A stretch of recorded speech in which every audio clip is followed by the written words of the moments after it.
Black-capped chickadee, their brains actually increase in size during the winter because they actually store thousands and thousands and thousands of seeds throughout the winter, and they store them in different locations and can remember every location that they stored them in, and that increased brain mass helps them do that. Wild. Chickadees are rad. Welcome back, friends. Today I drove down in 0-degree weather to the University of Madison, which I've actually never been to. Pretty iconic old building, to sit with a professor who teaches many things, but he's a lot more than just that. He's played music in the past and thrown a bunch of shows, even in Eau Claire, which is pretty rad. And he's the founder of the BIPOC Birding Club of Wisconsin. Yes. I finally got that. Wonderful. Welcome to the show, Dexter Patterson. Thanks for having me, Chris. Man, thank you for having me. This is rad. So you work out of here. Like your primary full-time job is a professor, correct? Yes. Oh, okay. Yeah. So I teach multimedia in the Department of Life Sciences Communication. So I teach science communication. Which is basically technology stuff, such as like podcasting, right? Because Yeah. I'm going to speak to a class a little bit later today. Yeah, you're going to speak to my radio and podcasting for science communication class today, which is pretty exciting. You think they're going to know I'm a college dropout? Should I just not say anything? You know what's awesome about it is I'm just teaching them like, and it aligns so well with like what I teach them is about find something you're passionate about. Yeah. It's like I challenge them to create their own podcast pilot, and they're like, "Prof, what do I talk about?" And the first thing I ask them, I'm like, "What do you care about? Yeah. What are you passionate about?" I'm like, if you can make your passion make sense, that life is fun then, right? Where you're grinding and you're seeing some rewards, maybe financial. And that's what I hope you could talk to them about is like how you got to this point to be a full-time podcaster by going around and interviewing people about their passions. So I'm really excited about that. Yeah, I mean, it's going to be cool. I don't do a ton of public speaking in that kind of way. I mean, I have spoken to college classes and stuff before, but primarily I do this form of public speaking. But one question I ask a lot of people is, and I guess I ask this typically when I'm not recording, is if you didn't need to make money, how would you spend your time?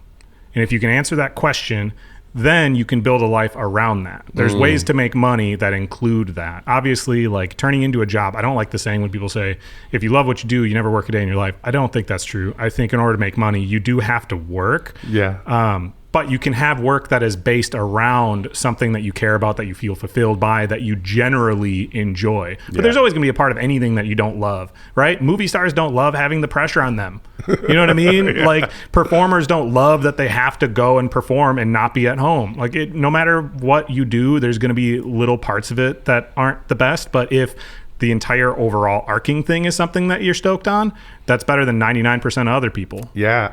The fulfillment is the key. Yeah. You're still going to work off, right? Yeah. But at the end of it, you're like, oh my, you're not dreading it. You know, like, you know that you got to work hard, but at the same time, you're fulfilled when you get done. So the next day, you're back at it. You know, I feel like you work even harder though. You do. You know what I mean? In order to build something, especially if you're trying to build something that most people do for free and you're trying to do it like for a job, that means you need to be better than all of those people. Let's go back here. I usually ask people at the beginning, in your own words, who are you and what are you passionate about?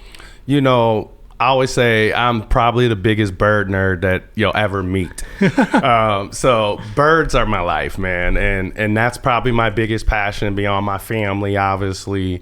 But birds and family are my two main drivers of what I'm doing in this world. And I don't know what I'd do without birds, man. Which is crazy because you didn't start actually getting into birding until, what, a handful of years ago, right? It's not like you're doing that your whole life. What I always tell people, Chris, is like I've always loved birds, but I never gave them the attention they deserved. Sure. You know what I mean? Like I was always be the one that be like paying attention to it, but I'd be like, not necessarily what is that bird and studying their habitat and all their different behaviors and migration patterns and mating and all this stuff, right? Yeah. So I was always into it, but not to the level. I'd say the last decade is when I really kind of took it to another level, start nerding out about it and trying to learn as much about birds as possible. Did that kind of take over when music slowed down for you? I guess give me a quick overarching like summary of you perform music yourself, but then you also were like throwing shows with other people. In general, that was kind of where your passions lie for a long time, right? And then did you go back to school after that to become a professor, and then birding kind of came later? Give me a general timeline. Yeah, so I graduated, and that's when I went to UW-EC. I moved up to UW-EC. I played football up there for 1 year for the Blue Golds. And when I was up there, my best friend and I, we had always in high school been freestyling and kind of doing stuff. And then when we're up there in Eau Claire, it was just us, right? Like we didn't really know anybody. We didn't have anything. So we're sitting in Towers dorm and we're like freestyling with each other. And like, we're like, dude, this is kind of fun. So then when we started meeting people, all of a sudden, one day I hear music down the hallway in my Towers dorm. I'm like, what is this? Like, I go to the guy's room. I go there. His name's Chuck Beam. And he lives in Eau Claire still to this day, DJ Beam. Shout out to DJ Beam. And his doors are open. And he has these huge speakers. He's got lights and stuff. And he's like playing hip hop music. And we're like, who is this dude? Yeah. So we show up and he's like, what's up, man? He's like, what, Chuck? I was like, my name's Dex, this Vince. And he was like, we were like, dude, we do music, you know what I mean? We like freestyling and stuff. And then like the rest was kind of history because he had instrumentals. He was doing house parties and stuff. So like he'd pull up with all his stuff and we would just start like rocking all the different house parties in Eau Claire. And like that literally like was underground. Like that's how it kind of started. Yeah. And people were just kind of flocking to these parties, you know, and just kept coming. I was like, we got something here. So we created a group, the Lost Souls, living off society's tension, surviving on utilizing life struggles.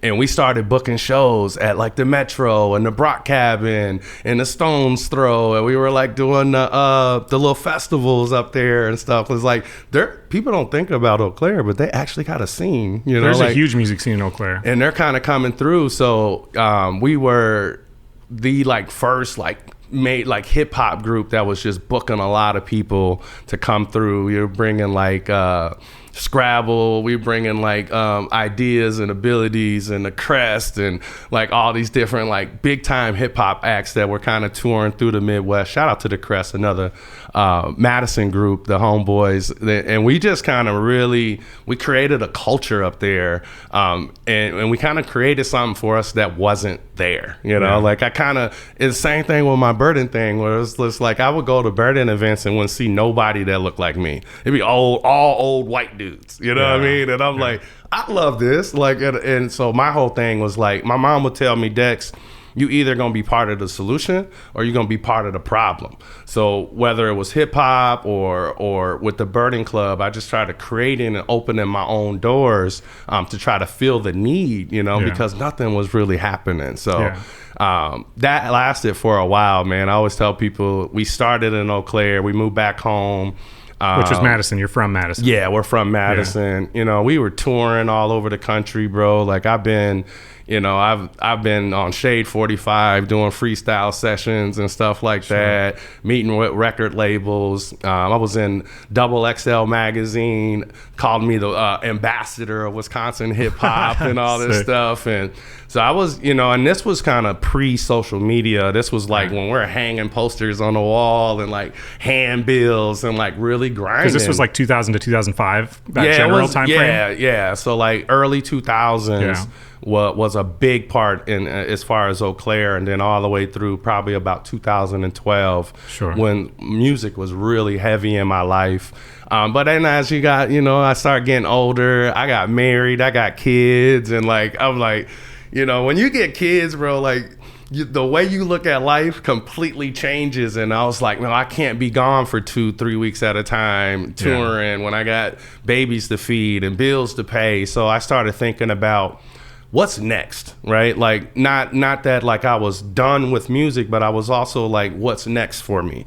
So I really started kind of helping people. I would book shows for people. I was teaching people how to use digital technologies and building their EPKs and like really kind of showing them how to be professional artists and stuff. So that was something I would do workshops with people and just really trying to teach them the music industry, the business of music. Because so many talented artists have no clue about the business of music. The vast majority. Yeah, like literally most of them. And the ones that get it, they don't even got to be super talented. Like there's some, they just get it, right? They have a plan and they kind of stick to it. So that was a big part of it. And then it was like kind of took a little break, and then we kind of jumped back in it, and we started a live band, which was kind of cool because we always kind of wanted to do the live band thing.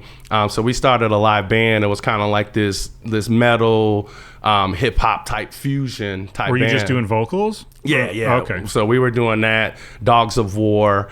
We did that for a few years, but also own a recording studio here locally in Madison called Warm Glow Studios. Wow. So it was like music has always been there. Yeah. It just kind of like now it's like, you know, as an owner of a studio, as somebody that can try to mentor some of the younger artists and really kind of still passionate about it, but also realizing at this point in my life, you know what I mean? Like I have other things that I need to be thinking about. So that's when I really started thinking about how can I rebrand myself, right? Yeah. I had all these skills. I was networking with people all over the country. I was teaching people digital technologies, right? Music is performing and communication. So when I decided to go back to school, they have you do all these career assessments and all this stuff, right? Yeah. Everything, bro, was coming back. Communications, digital technology, all the stuff that I was already doing. I said, now, if I'm going to go back to school, I can do that. Yeah. Right. And that was kind of the switch for me where I was like,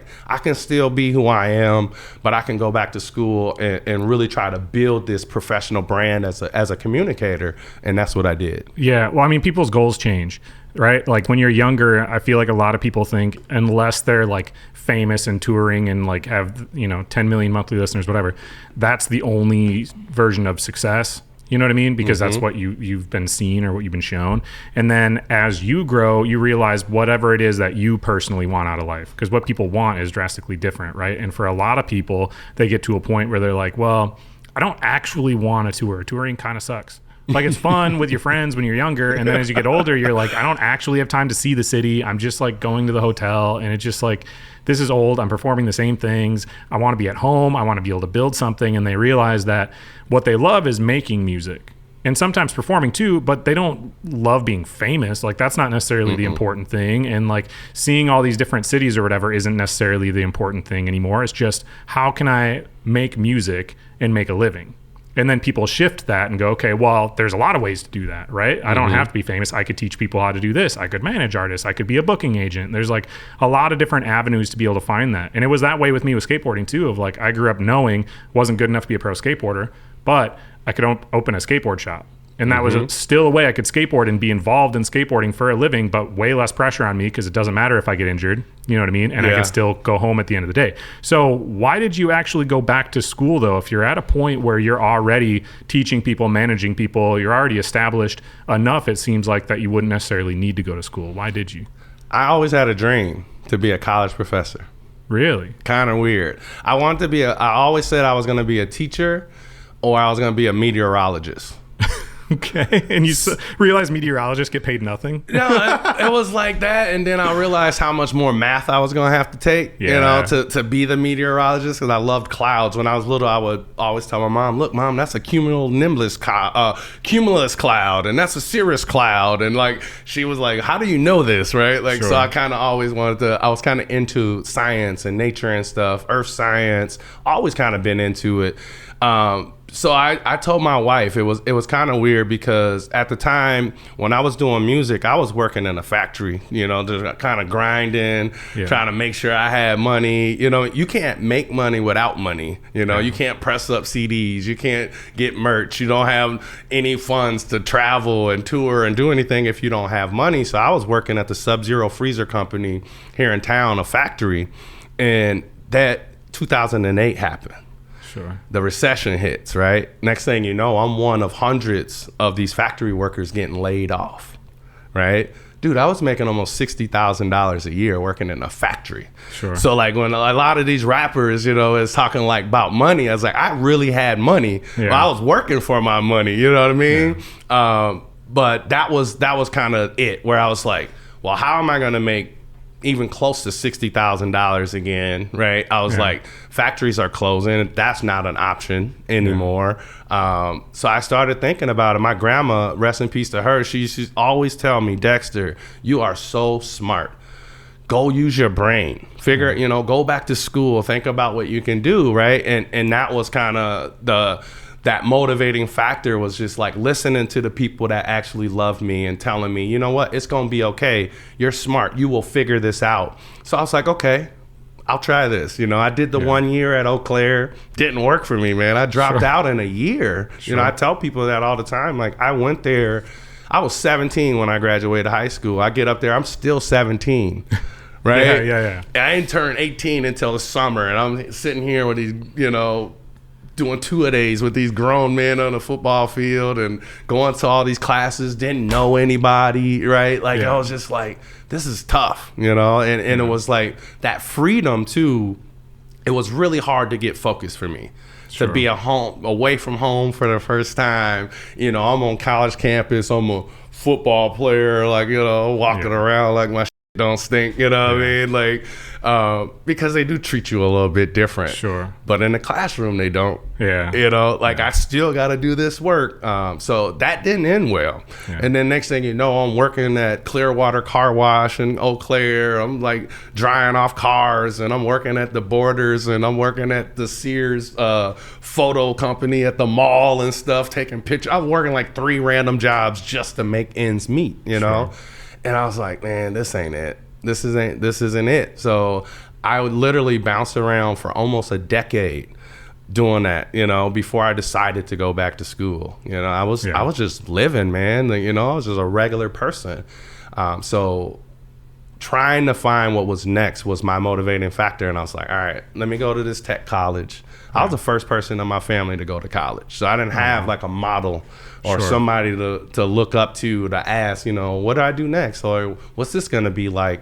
So I applied and I got there, and I noticed a huge difference right away when I was an adult going back.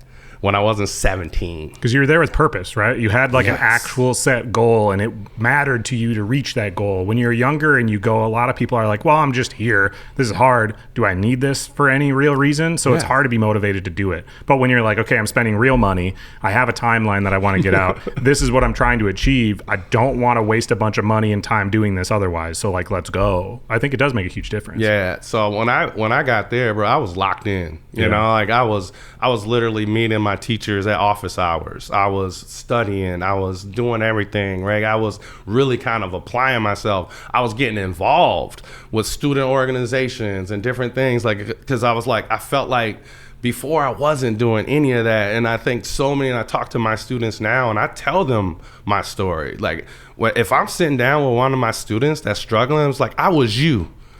Right? I was you. I dropped out my first year of college because I get it, right? I get not being locked in. But I'm like, you're here.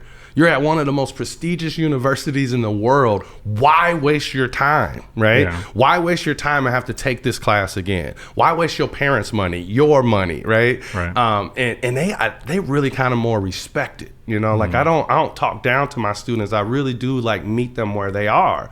And I think they just kind of they see that. They see themselves. They see somebody that they can talk to, that, you know, I don't judge them or anything like that. Like, they understand I want them to do their best. You know, and that's a big difference. And I take a lot of pride in that, man. I take a lot of pride in that. And I took a lot of pride when I went back to school. I'll tell you, my first semester, I got a 4.0. Wow. And that changes, you know, from failing out and getting put on academic probation your freshman year at Eau Claire, getting kicked off the football team because my grades weren't right. And next thing you know, I'm just, all right, it's music time, you know. And that it kind of filled the void. But at the same time, I was disappointed in myself. You know, like I knew I could have did better. I just wasn't ready. You know, I tell my kids that college may not be for you. 4 years may not be for you, but tech college maybe is. Maybe a 2-year is. Maybe it's not, right? Maybe you just want to do real estate and go get a certificate. I don't care, right? But just listen to yourself and understand sometimes you put yourself in situations, maybe you're not ready, but you got to learn from that. You know, like I always say, F isn't for failure, it's for feedback. You know, we got to kind of fail forward. And that's what I started really doing and, you know, kind of embracing the fears and understanding that, like, you know what?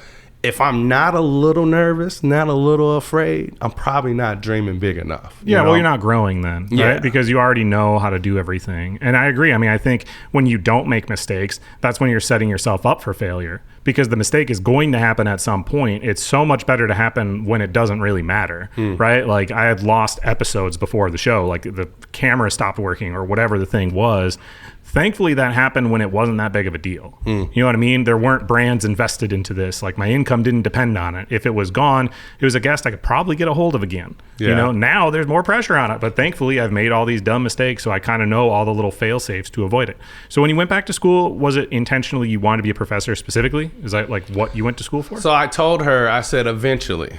Okay. When I went back, when I applied to Madison Area Technical College, I told her, and this was in 2010, I said, honey, someday, my wife, I said, someday I'm going to be a college professor. Didn't know when, but I told her, I was like, that big picture, right? I was like, big picture, I would love to be a college professor. Yeah. When I went to Eau Claire, I was an elementary school education major. Okay. I took a few of those classes and realized I did not want to teach kids. Sure. Right. It just didn't feel right. Like I had my first daughter when I was up there as well. I was a parent. I understood it. I love kids, but I don't want to teach kids all day.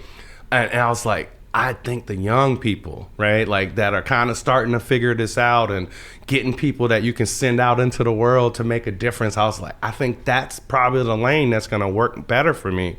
And I told her when I went back, I said, someday I'm going to be a college professor. And, you know, fast forward, you know, over a decade later, to kind of come full circle to make that happen, it's kind of crazy. I went to Madison College. I graduated there. I transferred to the UW-Madison, graduated there, went directly into grad school at Purdue and got my master's degree all within less than 7 years. Wow. Right. So I took all this time off. Like I said, I worked for a decade. I didn't come back to school until I was 26 years old. Were you just living off student loans that whole time, or were you supplementing? No, I was working. You were working at the same time? I was working just random jobs, you know what I mean? And then when I moved back home, that's when I got lucky because I got the Sub-Zero job. Sure. But I mean, when you're in college. Yeah, like when I was up there, I was when you came back here, I'm saying. Yeah. And you re-enrolled. This was after 2008, when you were in college and you said you got your master's and this all within 7 years. What were you doing for work during that time? I was still working. Wow, and parenting. Yeah, I was still working. So I was working, you know, part-time, multiple jobs here. And at one point I was working during my master's degree, I was working full-time. Wow. So I was working full-time at the Wisconsin Alumni Association as their social media manager and their digital marketing specialist. I was handling all their Google ads and Facebook ads and their social media and all their content creation. And I was doing all the stuff I had been doing in music and all that's why I was kind of like trying to tell people, like, I started seeing the connections with all my different passions aligning, and I was like, this is for me, right? Like this is what I'm good at. I love doing this, you know, and to see that kind of come full circle was wild. My bosses at the time, they were super supportive. They knew that I was, you know, kind of on a mission. I was playing catch up. I felt like, you know, I dropped out, you know, and I took the 10 years off. And it's so crazy because by the time I got done, I was like basically like kind of felt like I was where I should be. Yeah, sure. But it wasn't without super grind like we were talking about earlier, where it's just like I was busting my ass, but like I was proud of myself, man. Right. I have pictures of myself when I'm doing my graduate work, laying in my bed, papers all over the place, like kids like up on the bed with me, and like, you know, what I'm proud about is they saw Dad do it. Right. Like they saw me like literally say, hey, this is what I want to do. And they were part of it, man. I would take my kids, two of my youngest kids, with me to school, to the daycare, because they had a daycare program, which was really cool. And they paid for it because I was considered low income. I was a first generation college student. So I was getting scholarships. I was getting a lot of help to get through that. And I look back on it, dude, and I'm so proud of it. I really am. Yeah, well, and leading by example is the best way to teach. You know what I mean? When you were talking about before, like being a first-generation college student,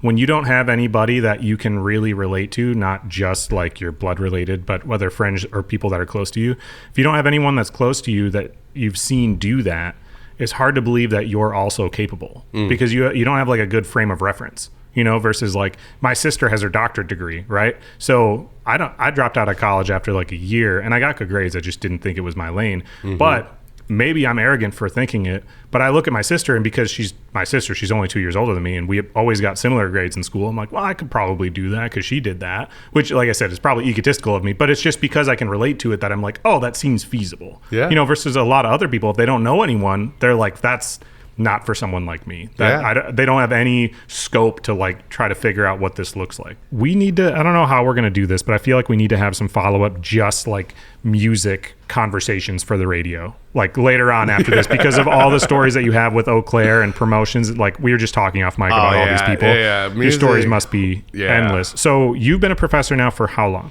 We're going on 4 years. Okay, so this is pretty fresh. So then the birding thing came before you became a professor, right? Yes. I mean, the organization that you started is only like a year and a half old, so that's after. So right?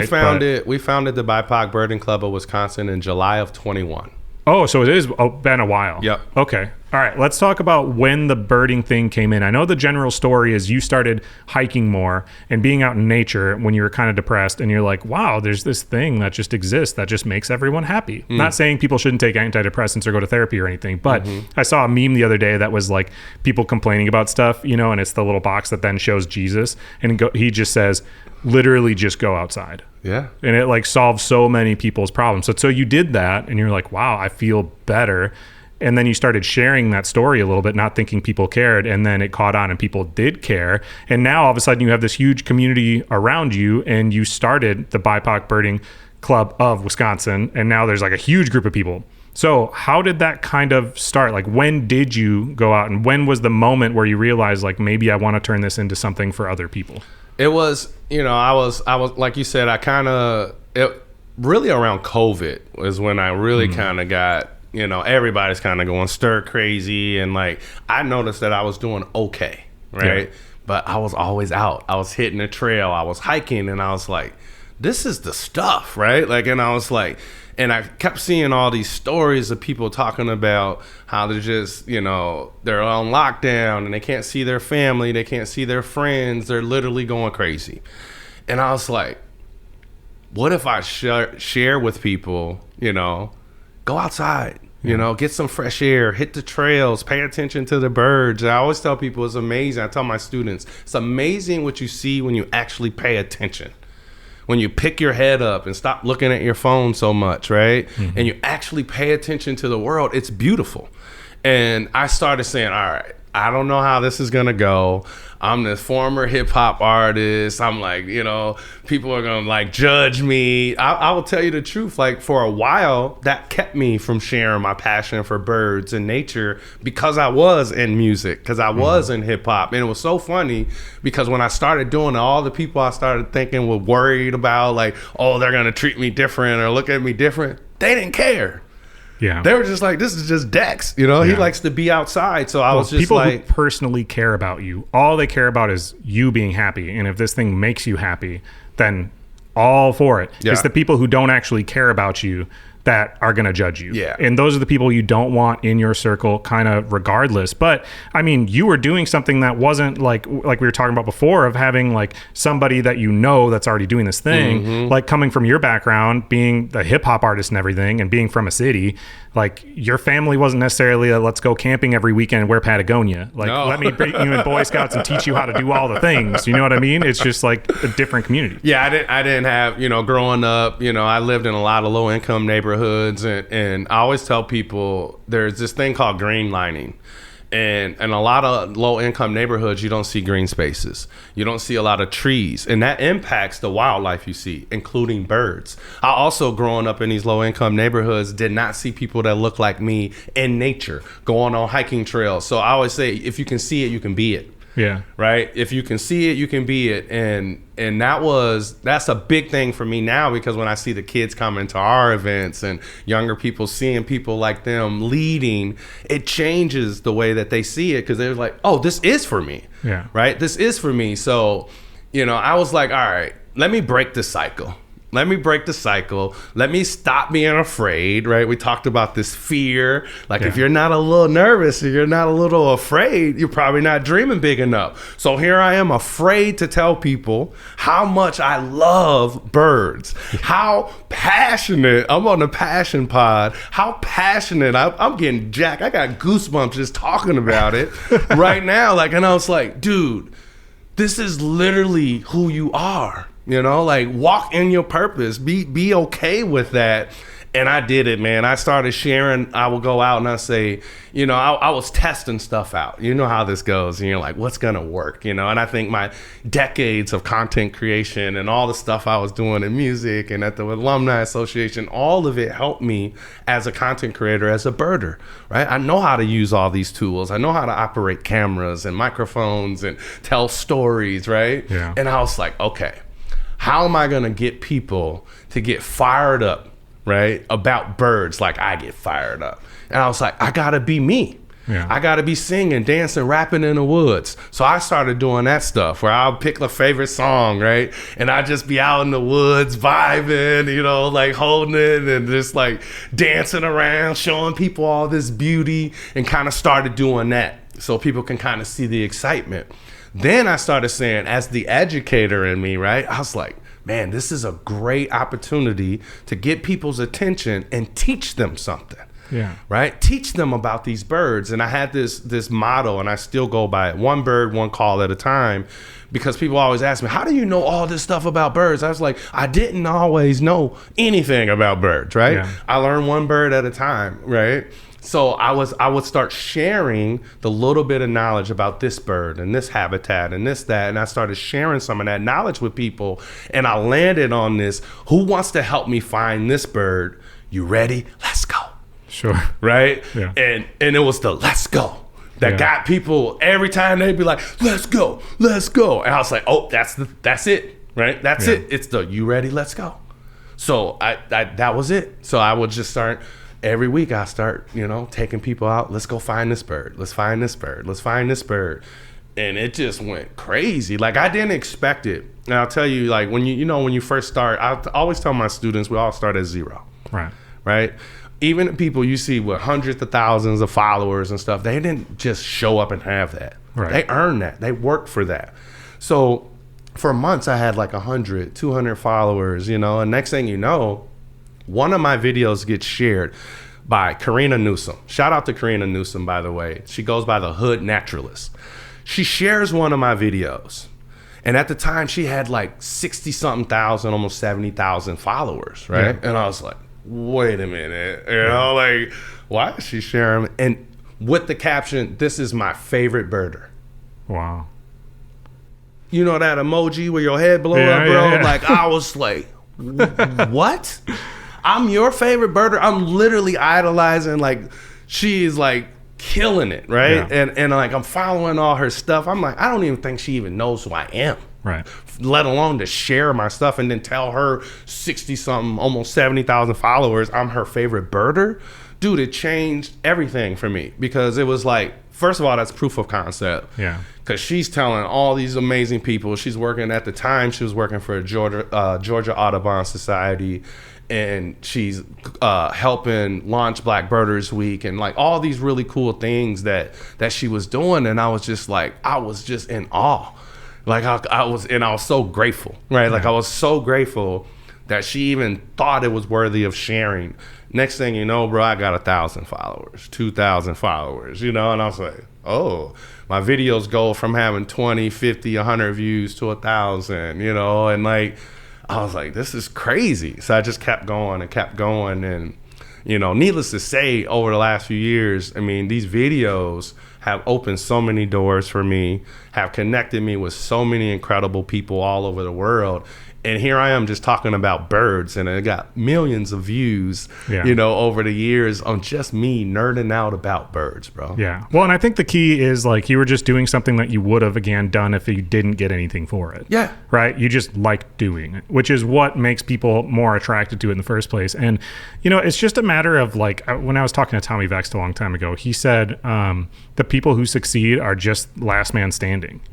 And, like, I really think that's a good way to look at it, because yes, some people get their like window faster than somebody else gets their window, but your window is going to come kind of no matter what if you just keep doing the thing, because you'll slowly improve on that thing. Like I was frustrated 3-4 years ago, you know, because I'd been doing the show for already a year and I'd interviewed some like pretty famous people, and I'm like, why is this not what I want it to be? I don't understand. And then I look at like where things are now versus then, and I'm like, well, it's pretty obvious why that didn't go anywhere. Right? Like I needed to build up all of these skills, and I needed to build these relationships, and I needed to have all these mistakes happen to put me in a position where I could be successful with this. That's why my window didn't happen, because I wasn't ready for that window. And in fact, if your window comes too soon, a lot of times you end up blowing that then. There's so many people that had a moment that you're like, I wonder what they're up to now. Like nothing. You know, because their moment came too soon. It came too easy. And then they didn't see any like gradual growth. So it's good for it to come slow like that. And it's good because you set it up doing something that even if that window didn't come for 5 years, you would have still been doing that thing. You know what I mean? So it's just a bonus that happened. So that bonus happened. And then you're in a position where you're like, well, how do I use this influence, this like platform that I built? How do I use this to do good in the world? Is that when you had the idea with your old college professor to start the birding group? Yeah, it was pretty wild. He was my academic advisor at the time. Okay. And he shot me an email just, you know, I was doing the Wiscobirder stuff. It was kind of taking off. I was out birding a lot. I was doing a lot of media stuff. And this was before the club, you know? So, and he was a birder. That's what a lot of people don't realize when I talk about if you can see it, you can be it. My college advisor, another black man, right? He has all these cool pictures of birds hanging up on the wall. And I was like, what's this? And he's like, I took those photos. And I was like, no way. You know, I was like, wait a minute. So not only did you take those photos, but you like birds too. And in that moment, bro, I was like, that was when I felt seen. That was when I was like, this is for you. Like, it's okay, Dex. Like, you don't have to be afraid. Like, it's okay that you're a black guy and you like nature and birds. Yeah. It's okay that you like nature and birds and hip hop. You know, it's okay, right? Like, all of it's okay. So it was that motivation of seeing it and literally seeing somebody that you trusted, right? That has your best interests out, you know, really thinking about, you know, your future and all this. I was like, this is crazy. Like, it was like that epiphany. I was like, yes, this is meant to be. Yeah. So he sees all this stuff happen and he shoots me a note. He's like, let's just catch up, you know, and we meet up one day, and it happened to be Juneteenth. We didn't even plan it, right? We didn't plan it. We get out, we go birding for 3 hours that day, right? And we're just walking. And I remember looking at him. I was like, Jeff, his name, Dr. Jeff Galligan. I said, Jeff, we got to share this with more people, right?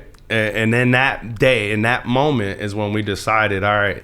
So Jeff said, if we don't create this opportunity within the next 24 hours, it won't happen. Yeah.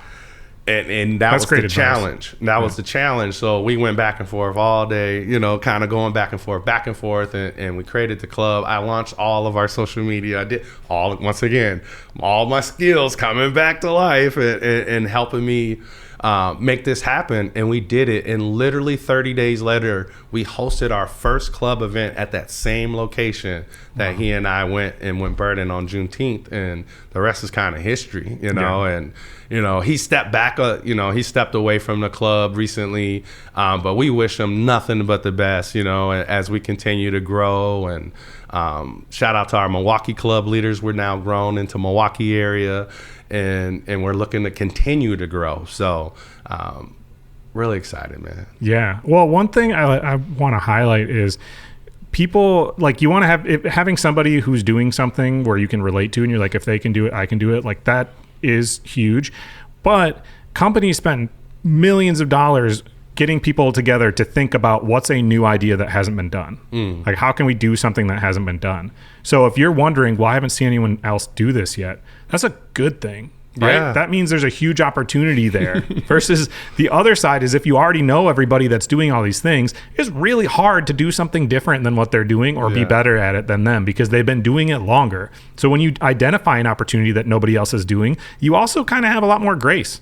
You know, because when you do it, it doesn't have to be perfect because there's no one else to compare to. So it's like, well, if it's not great, I don't feel like I'm less than. Yeah. You know, when I started doing the show, there wasn't like, and there still isn't like a ton of podcasts really, like in Wisconsin at all. There are podcasts, you do a podcast, but there's not like a ton of like really professional, huge ones out there, right? So I didn't feel like that inadequate when I started doing it. I'm like, oh, I'm like, it's okay. You know, so it was easier for me to like be kinder to myself as I grew that. And it was easier to find audiences because I wasn't like trying to take people away from, you know, Anderson Cooper's audience. You know what I mean? Like I'm not trying to pull from somebody else. It's like a easier thing to be able to grow in that kind of way. So you're now though trying to do that, and it's at a point where like realistically, if you really wanted, there's so many people involved, there's so much like visibility and branding and whatever, that probably could be a full-time career if that was really what you wanted to do. How are you able to manage both of that, like all the things that you're doing? How are you able to balance them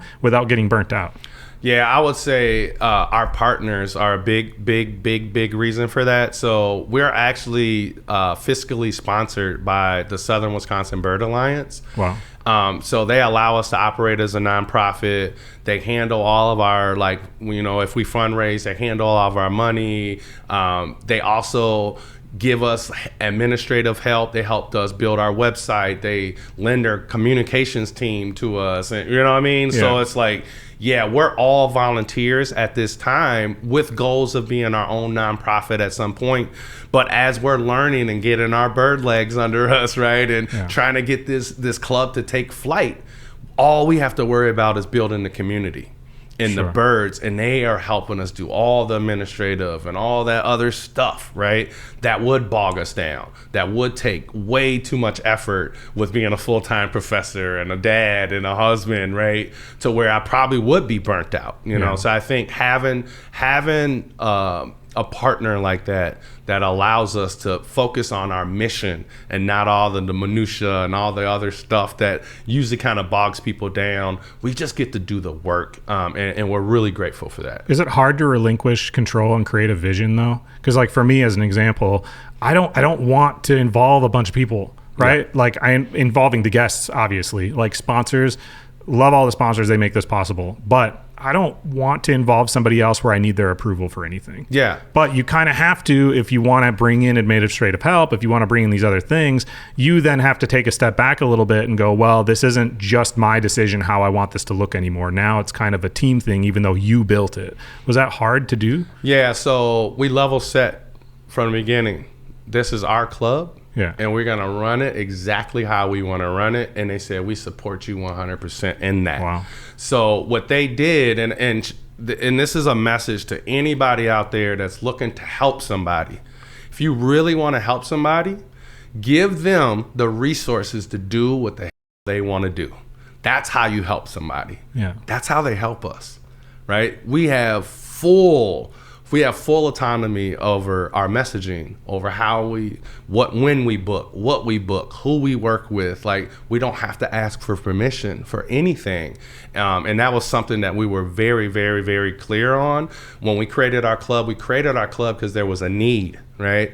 Because I would go to all these traditional birding spaces and not see people of color there. I would go to all these spaces and not see anybody that looked like me leading, right? I need to have agency over the change that we're trying to create here. Yeah. And they understood that and they supported that from the beginning. So they literally do not tell us what to do, like, ever.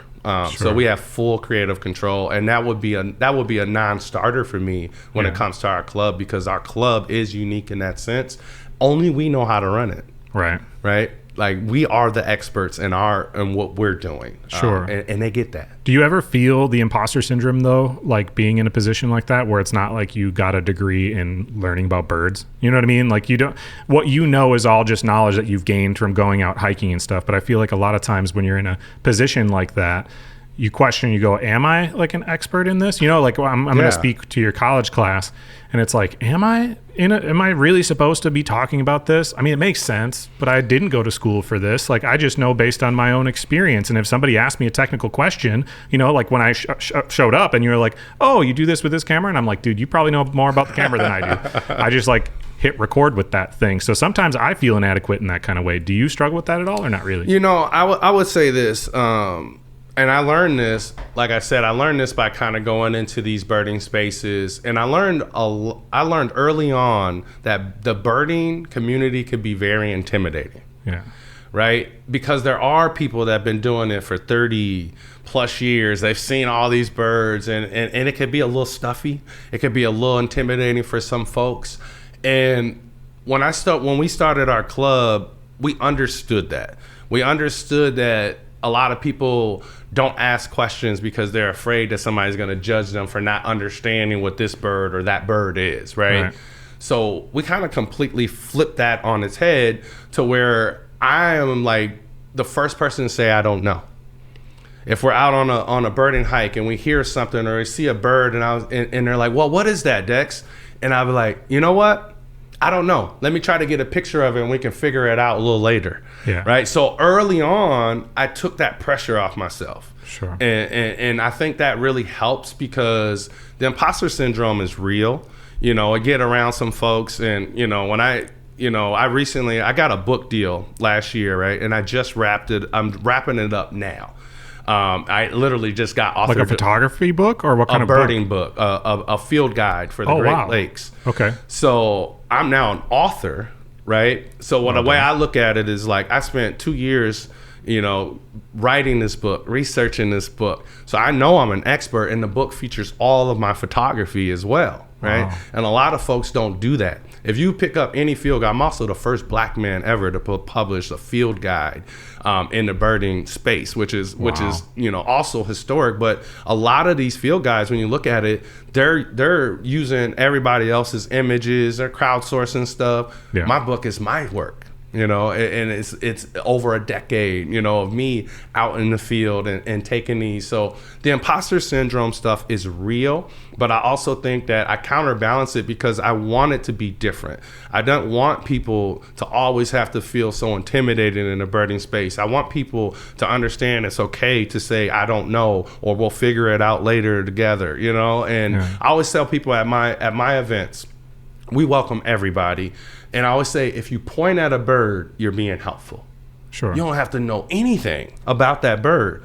But if you see it and you point at it, you're paying attention, you're birding. I always say, people are like, well, what's birding mean? Are you paying attention to the birds? You're birding. Sure. You don't need fancy binoculars. You don't need the big long telephoto lens and all the equipment, the tools that we talk about. You don't need any of that. Right? You just need to pay attention. And that was my approach to it from the beginning, is understanding there are way more people that are at my level, at the people or where I was when I first started. There are way more people at that zero level, that newbie level, than experts. Right. You know, and that was the approach I took. And I think even a lot of those experts, and I know a lot of these folks now and their colleagues, right? I just take a different approach. You know what I mean? Like this spring, I'm going to be keynoting on the biggest birding stages in the country. Sure. The biggest weekend birding is the biggest birding festival in the country, and I'm giving a keynote there. Indiana Dunes Birding Festival, I'm giving a keynote there, and it's all about bird joy. Sure. Right? All about telling people this is for you. You can find joy no matter who you are. I always say birding is for everyone, even you. Yeah. But I mean, there are barriers in place. Right. There's a reason that the demographics that were in that community were the demographics that they were. Mm-hmm. You know, even like camping, you know, I was actually talking to my dad about this a while ago, and I was trying to book a campsite, you know, because I love camping, through just like the state of Wisconsin's like state parks. And they're all full every single weekend through anywhere that's nice. They all are, right? And I remember like complaining about it, and he's like, yeah, but I mean, if they put in more campsites, then there'd just be too many people.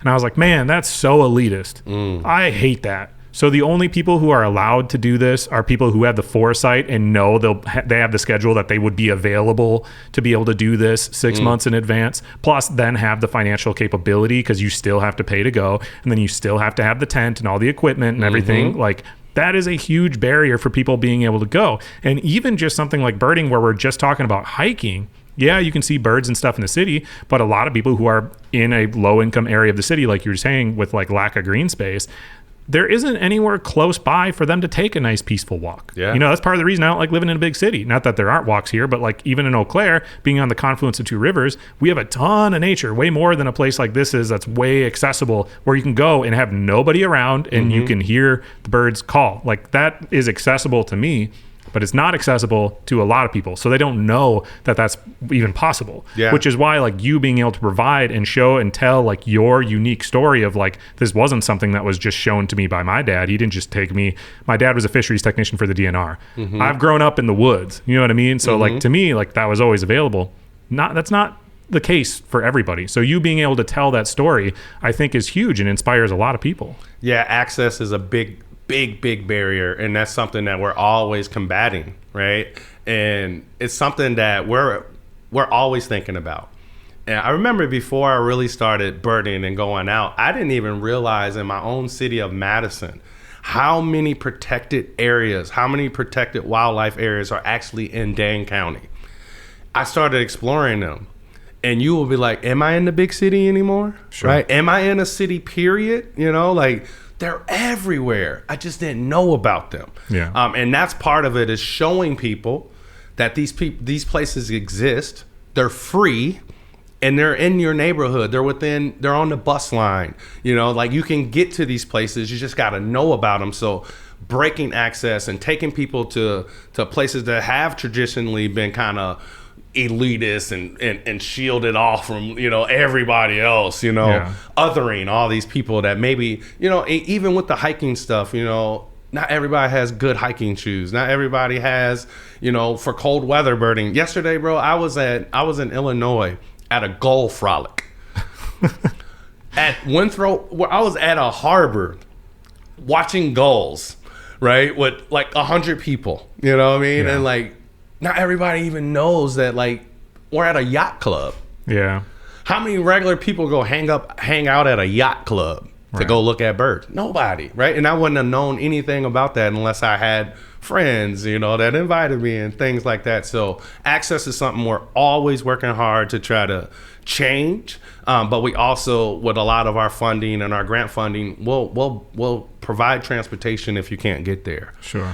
You don't have binoculars. Guess what? We have an amazing sponsor in Knox Binoculars. You show up, I got binoculars for you, right? You want a field guide, you want this, you want that, right? So like we try to take away all those barriers for folks so they can just come as they are, and then we help them along the way. What are the best resources and tools that are available? Like right now, pretty much everybody has a phone. There's all kinds of apps and stuff that help you with that. Like there's apps that show you where hiking trails are with like rating systems for camping and all that type of stuff. But what are a couple of like the most helpful, free, or extremely inexpensive resources for people? So I would tell people one really cool app that everybody could put on their phone that is really, really cool is called the Merlin Bird ID app. So Merlin, if you download Merlin, it literally, if you take a picture of a bird on your phone, you can upload that picture. It'll tell you what the bird is, which is kind of cool. It's not perfect, but it's pretty dang good, right? Yeah. But you also, it has a recording function. So if you're sitting on your patio or you're walking around your neighborhood and you're hearing a bird and you don't know what you're listening to, you can hit record. It will literally pop up a picture of the bird that you're hearing.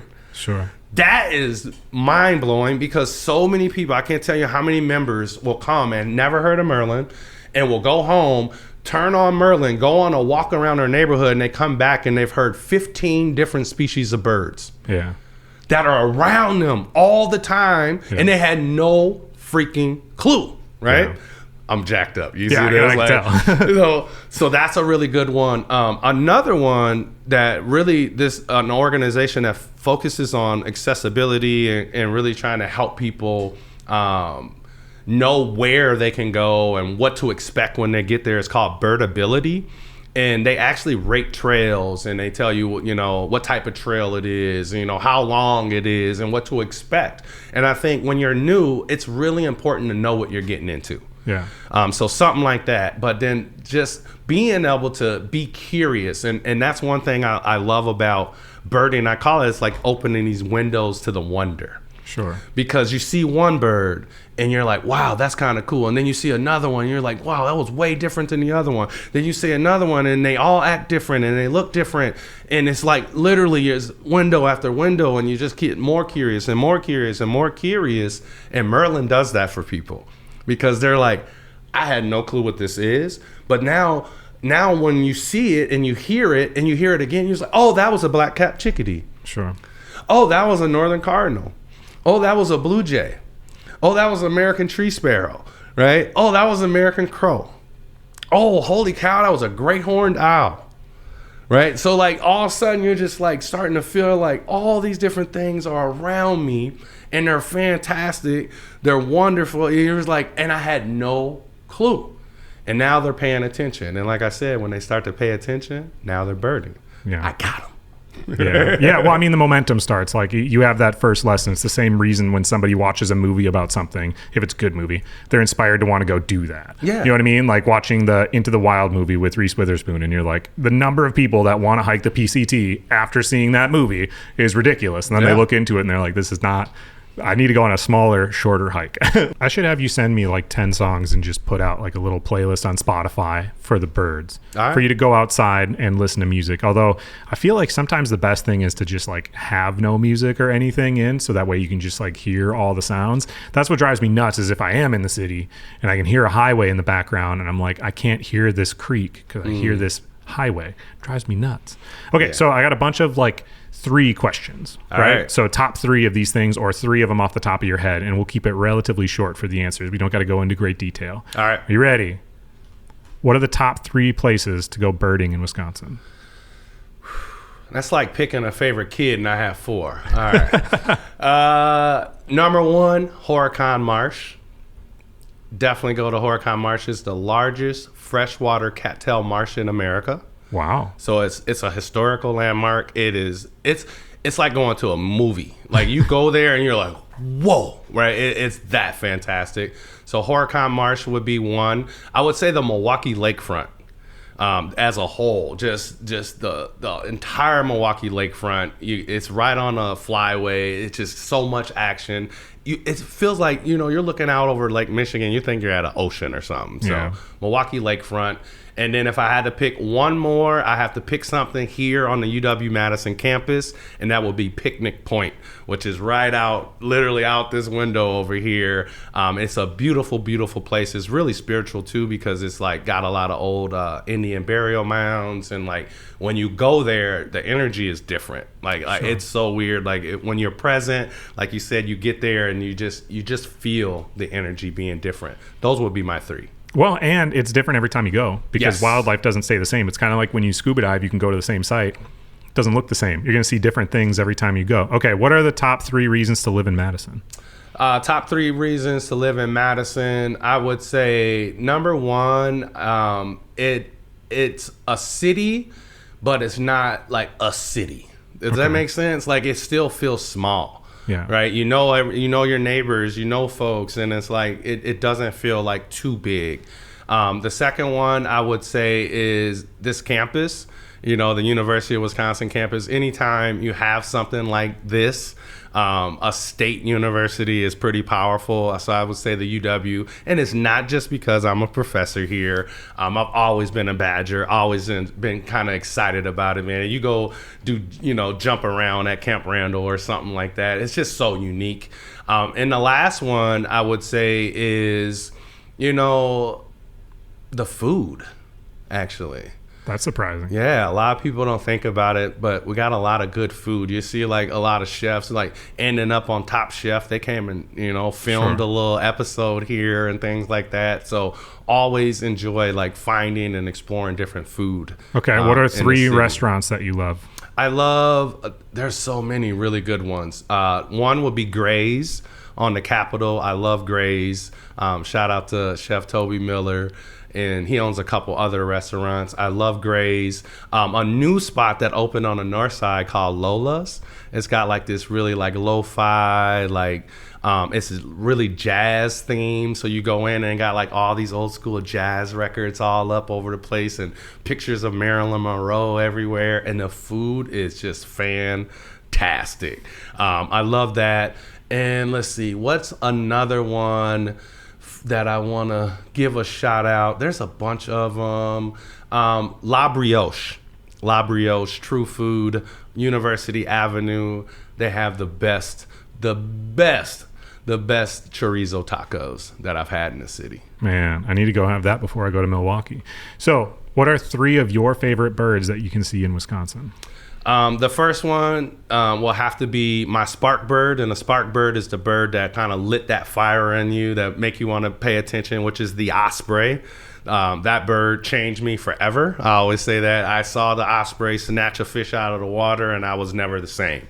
That would be number 1. The second one, I would have to say, this is really hard to pick because like I love so many birds, but I have to say the yellow-headed blackbird will be another one. They come up in the spring and the summer. You can see them at Horicon Marsh in really, really big numbers, but they're literally a black bird with a yellow head.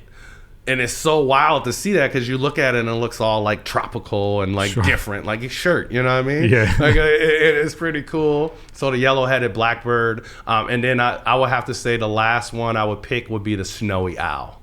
Yeah, I didn't even know that we had those till you posted one the other day, and I was like, "What?" Yeah. Wow, Harry Potter's bird is here. They live in the Arctic. Sure. And the winter in the Arctic is way too cold, right? Yeah. So they come to our winter like it's like spring break or something for them, you know what I mean? So they overwinter here, so we can see them in the winter. What are 3 of the most obscure bird facts that you've learned over the years? Most obscure. I saw you post one of your viral videos was a sandhill crane that paints its feathers. That's kind of like wild and obscure. So what are 3 facts that you've learned about different birds that most people would be surprised by? I think people will be surprised to learn that the female bald eagle is bigger than the male. Yeah, I didn't know that. Right? So is it still bald eagle though? Yeah, like the they look exactly the same, but the Okay. female is bigger. So if you see 2 bald eagles sitting together, the bigger one is the female. And that's usually opposite. Most birds, the male is the bigger bird. I would say that fun fact about the sandhill crane, they do paint their feathers with mud during the breeding season so they can blend in. Right, so when their feathers are kind of muddled in that brown color, they really kind of blend into the environment a little bit better. That's really cool. And I would say another one would be the black-capped chickadee. Their brains actually increase in size during the winter because they actually store thousands and thousands and thousands of seeds throughout the winter, and they store them in different locations and can remember every location that they stored them in, and that increased brain mass helps them do that. Wild. Chickadees are rad. That blows my mind. Okay. That like threw me off. I'm just surprised by that. Okay. Let's see. We'll go away from that. If you, like most birds in Wisconsin, have to migrate, if you could migrate anywhere every winter, where would you pick? Ooh. I would say Freeport, Bahamas. I've never been to Bahamas. I went to Freeport, Bahamas, and the people there were just fantastic. And I remember being down there, and of course I'm birding. And I remember freaking out because I saw a great blue heron there. And we get them here in large numbers, right? Yeah. But what got me, and what goes to your migration question, was like, I was like, this bird could have been in Wisconsin. And here it is hanging out with me in the summer, right? Yeah. And I'm like, hanging out in the Bahamas. And I'm like, thinking to myself, just think about that trip that they make every year. Yeah. Winter, summer, winter, summer, winter, summer. And I was seeing all these new birds down there. But that was the bird that I remembered the most because I was like, this dude could have been in Wisconsin with me. And here he is hanging out on the beach with me in Freeport, Bahamas. Wow. What are 3 species of bird that stay year-round here? So a lot of people they always think that birds just leave. So woodpeckers stay. Okay. Which is a big one. So you'll see the woodpeckers towards the end of fall, they start getting super active. Same with blue jays. And they're just storing acorns everywhere and, storing them in trees all over the place. So you'll see your woodpeckers here all year round. The chickadees, black-capped chickadees stay all year round. So you ever see them on the super cold days when the little birds are all puffed up? Yeah. That's their original puffy coat. Oh, okay. Right? Like we stole that idea from the birds. So they puff up their feathers to allow this wind circulation during the colder months. And they also slow down their heart rates at night. And they basically kind of go into this trance where their heart rate is so low that they expend so little energy, and it helps them keep warm, and they're like circulating this warm air through their feathers. And that's what you kind of see when they're sitting there looking all grumpy and puffy. That's what they're doing, is they're just keeping themselves warm, which is really cool. What was the? Well, you said 3 birds, so you picked the woodpecker, the chickadee. Yes. What's another one that chickadee, stays? And another one that stays are owls. Right, so our owls stay in Wisconsin. We're lucky to have so many different species of owls that just stay here. They don't migrate. So your great horned owls, they don't migrate far away. They just kind of travel around their like same areas. Yeah. So your owls stay all year round. So if you want to learn more bird facts, you got to go follow Wiscobirder, as well as go listen to his podcast, which is called what? The Bird Joy Podcast, which you can find on Spotify and kind of anywhere. And I'm assuming you're mostly just talking about birds. Yeah, that's so what if we you do. Want to learn lots of things about birds. Last season, we switched it up, and we actually just interviewed somebody new in the birding world. So you're going to hear from experts from all over the country. You're going to learn about birds. We really kind of cater it to people who are curious or new. It's for everybody, but we really want it to be there for the folks that are new, that really didn't feel like they had the resources to kind of get started. But you can hear it wherever you listen to your podcast. Okay, I got a question for you. What do you say to people that think global warming is a hoax when all of a sudden you're seeing flamingos come up here and you're seeing very like real things in the world within birding in particular, that's like the world is changing drastically, and it's obvious. It's not just it snowed less this year. People just need to pay attention, and I say this a lot of times because when you pay attention, you start to notice we have American white pelicans that nest in the Green Bay area, in Green Bay, Wisconsin, in Madison area, in Wisconsin as a whole. 20 years ago, you didn't see that, right? You're starting to see all these different birds that typically hanging out in Louisiana and, the wetlands of Florida and all these places. They're starting to lose habitat. And these habitats are changing, and all these birds are going further and further and further and further and further, and they're adapting, right? So just pay attention to what is happening. Look at the different species that are migrating and showing up in places on a regular basis. Like I always tell people, a one-off, I'm okay with that. When I start to see a pattern and it's happening again and again and again, now you have my attention. Now something is happening to where they typically are living. So now where they're like, all right, I'm coming to Wisconsin and I'm going to hang out here. And it's happening way more than it has in the past. So it's real. It's not just because I'm a science communicator and a scientist. Our world is changing. It's the hottest as it's ever been, and you can see it with the ice that's melting in the Arctic. And, I was just thinking about Wisconsin, bro. Until this last snowfall that we had a couple of days ago, we literally had no snow on the ground in Madison. Yeah. Not a flake of it, Yeah, and it's supposed to be like 40 this next week in February. What are some of the first birds that are going to disappear from this area? That the numbers are already starting to dwindle because of this. So you are starting to see a lot of different birds. Like a lot of different birds are starting to, their numbers are slowly starting to go down. They're not necessarily endangered or anything like that, but we are starting to, and I will say the songbirds, a lot of the songbirds that we're seeing are being impacted, and it's particularly what we call warblers. And warblers are these just beautiful little songbirds that come up in the spring, and they're the most colorful ones, right? And we're starting to see the populations of the warblers just kind of plummet across the board. A lot of these birds need specific habitats. They need certain trees to nest in, right? For example, there's a bird called the Kirtland's warbler, and it nests in young jack pine trees. And you only can find young jack pine trees in like a little area, in like the driftless area in the middle of Wisconsin. Michigan has a few areas with jack pines, and that's it, right? So you're starting to see they're losing their habitats due to climate change, due to, habitat destruction and development and things like that. So that's what I'm starting to see is year after year, migration after migration, I'm starting to see less warblers. And that is concerning because they are so beautiful. They are the ones that are the singers. And you see all those beautiful noises that you want to hear, right? Yeah. They're the ones that are creating that noise. And we're seeing those numbers impacted year after year after year. Yeah. And I mean, things are just going to get worse if we're not more and more careful. We're coming towards the end of the show because obviously we got to pack this up and I got to go speak to the class. Hopefully it's mostly a Q&A thing where I can like get into my zone because I didn't prepare like a whole speech or anything for it. But I'm sure it'll be all right. So at this point in the show, I always ask the same question. When you do something that you're passionate about for a living, you get to have really unique experiences and they're very meaningful to you. That's what makes everything worth it, regardless of if you make money or not.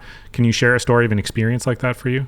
Yeah, I would say for me, and I mentioned earlier about how I had one of my videos shared by Karina Newsom. Yeah. And that led to me getting connected with a bunch of other people in her circle. And there was a story a while back called where a birder in New York, his name was Christian Cooper. His name is Christian Cooper.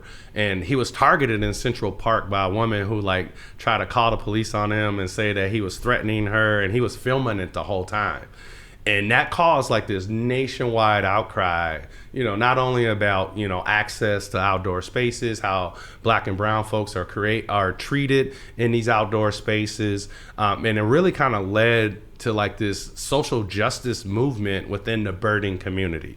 It sparked Black Birders Week, which is going on its 5th year now. And Christian actually reached out to me and a bunch of other birders from all over the country and flew us to a private island off the coast of Georgia, Little St. Simon's Island. And we went there just to go birding together. Wow. And that is one of the most formidable memories and experiences of my life, because I'm literally sitting there with my now co-host Jason Hall, was my roommate down there for the Bird Joy podcast. So that's where I met Jason for the first time. You know how you meet somebody and you're friends on IG and then you kind of actually meet in real life. I like to say meet in the wild, right? For the first time. It's different, you know, and I remember just seeing him and I felt like I already had known him forever. We were, conversating and texting back and forth, and here we are, roommates for a few days. And before we left, Christian and the leaders there, they challenged everybody there to do something, to connect with at least one person here and do something that pushes our movement forward. And that something for us was the Bird Joy podcast. So I would say that moment, just thinking about being surrounded by all this Black greatness and all these Black birders from all over, right? That was another one of those moments where I was felt seen and felt validated, because I was like, this is crazy. It's not just me and Jason, we're everywhere. And the theme for that was we out here. We out here, and that was when I started just looking around look at this. We literally are out here, and I was never more inspired to continue to lead our club and continue to nerd out about birds and get people to pay attention to our little feathered friends, man. So that moment changed me, and I will forever be grateful for that. That's really powerful, man. I mean, yeah, being able to just have peers that you can go to is huge. You know, a lot of times you feel like you're alone in the thing that you're doing, because you don't see anybody else that's doing it on your level, immediately available, where you're just talking to them on a day-to-day. But that's where the internet can actually be a beautiful place. There's so many negative things about it, but there's a lot of really awesome things. And you'd be surprised when you reach out to people online, if you're sending a genuine message about something that that person also cares about, almost everybody responds, regardless of their following, unless they're a mega celebrity who doesn't look at their own DMs. But most people will respond because they're looking for genuine connections like that, anywhere. You know what I mean? I can message just about any podcast out there and ask them a question if it's a legitimate one, and most people get back to me. It's pretty dope. All right. Well, thank you so much for coming on the show. This was incredible. I'm going to give you a couple of gifts, and I also would like you to shout out again where people can best find you on all the platforms, and then what can they do best to support you and your vision, whether it's donating somewhere or if it's, attending an event or whatever the thing is. Yeah, I would say check out BIPOCbirdingclub.org. You can see what we got going on. We host monthly events in Madison and the Milwaukee area 12 months a year. So we always got something going on. So if you're curious, we got you covered, all right? Madison and Milwaukee area. Connect with me at Wiscobirder on IG as well as on Blue Sky. If you're on Facebook, we do have a private Facebook group for the Birding Club, BIPOC Birding Club of Wisconsin. Feel free to join if you want to do that. If you go to the website, we do have a donate button if you want to support the club. You can really see what we're doing. We're always sharing stories. I got a blog on there where I educate people about birds and birding. So there are a ton of resources too. If you're curious, you don't know, how do I get started? We have all of that there for you. It's kind of like a one-stop shop. But other than that, man, just be curious. I would challenge somebody, just start to pay attention a little bit. Yeah. Just start to pay attention. Download that Merlin app and start to see all these birds popping up around you and see what happens and see if it sparks you. And just speak up about things, man. I'm the vice chair of the Parks and Waterways Commission with the city. Things get done based on who's loud about getting something done. One person can get a huge project done in a city just because they're obnoxious. I'm serious. I've been at meetings where I'm like, we're considering making a decision for such a small group of people right now just because they're the ones who are contacting us constantly. And then there's way larger groups of people and big projects that get pushed to the side because no one's talking about them. Go hiking and then point out and send a message to the appropriate person, the parks director, and say, we really need to have a garbage can at the end of this. Yeah. Because I was just hiking for 3 miles with nowhere to put any trash, and I'm seeing trash on the trail, and that bothers me. Yeah. That email will be what triggers them to do that type of thing. It works. So for real, just make a move. And as far as pursuing your passions, what you were saying about picking something in the next 24 hours that's actionable and doing it, that's the advice I give people literally all the time, is you just have to do one thing. Everything will just start to go after that, right? If you want it's literally finding an IG account and creating that, figuring out your username and creating that. That is one actionable thing that starts and goes, okay, well, now that I have this account, now I have to go do this thing. Content. You know what I mean? It's literally you just have to make one move. So a couple shout outs to our sponsors. Drink Wisconsinly is the newest sponsor of the show. I'm so stoked that I finally connected with them. Being from Wisconsin, it's just a staple. This is for you from Koss Headphones, which you noticed when you came over here, from Milwaukee. Another Wisconsin brand, but those are for you. Thank you. And then the coffee in front of you, you can pick either bag you want. So I have Minimum Wage Tim's coffee, which is regular, and Big Bad Decaf, which is obviously decaf. Oh, I am a real coffee drinker. Gotta have the caffeine because you wake up to go birding in the morning. That right? smells fantastic. And no excuses about not going out birding during the winter because there's different birds in the winter. Yes. And there's less people to be in the way. So go enjoy the trails. Yeah. If you want to support the show, you can find Passion Pod literally everywhere. Instagram, it's just Passion Pod. TikTok's Passion Pod Official. If you just Google Passion Pod, you'll find us on YouTube and Spotify and everywhere. There is a Patreon. If you go to passionpod.org, there's stuff you can purchase, or you can donate, or you can join the Patreon where you get episodes like this one early. That's the best way to support. Also, just sending a message to me or you and saying, hey, I watched this episode. That got me juiced. That goes a really long way too. Yeah, I love that. Thank you for hosting messages. I love those messages. No, for real. People think that you get flooded with messages that are just saying, hey, I don't want anything from you. I just liked it. People actually don't get that many messages. No, I've talked to people who are very successful, big musicians. They don't get that many messages. Send those ones. They go a long ways. Okay, let's get out of here. Again, thank you so much. Go follow Wiscobirder. Thank you for joining us for this episode of The Passion Pod. We hope you enjoyed it as much as we did. We'll see you soon.